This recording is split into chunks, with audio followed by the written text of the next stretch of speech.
Okay, Self-Love Thursday. Kabalo ko nga daghan na kaayo sa inyo ha, nagipangkapoy na og love sa uban. Tungod sa kadaghan sa inyong gilove, kipangkapoy mo. Truth is, kapoy gyud mag-love kung wala tay saktong source sa love. Imagine this. Naakay dala nga usa ka litro nga Coke. Only 1 liter Coke. Because you can only afford 1 liter of Coke. Maoray ma-afford sa imong budget. Now, you have a friend, shall we say your boyfriend or girlfriend. Kaning imong panghak nga uyab, gusto kaya mo inom og Coke. Palainom og Coke. He or she had been in a relationships na pangayuan niya og Coke.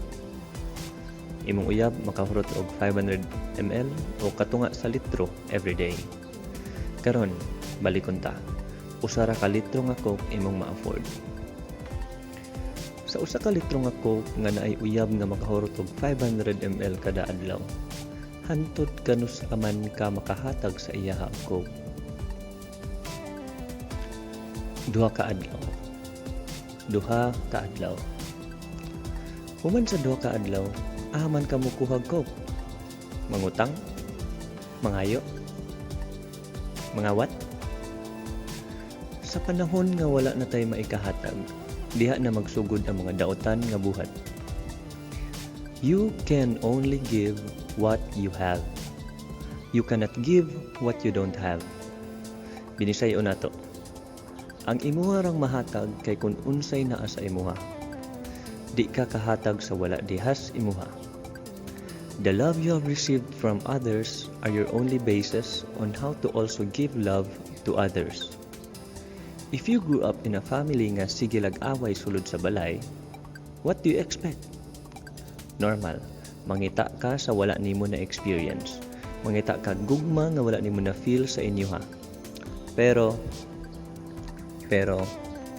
ikaw pod bisan ga pangita ka gugma, ikaw mismo maglisod kag hatag og gugma.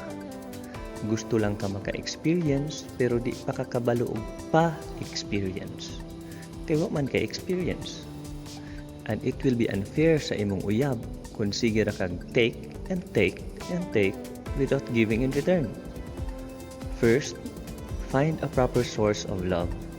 Proper, right source. Having the right source of love will assure a worthy experience. That experience will help you provide the right love towards others.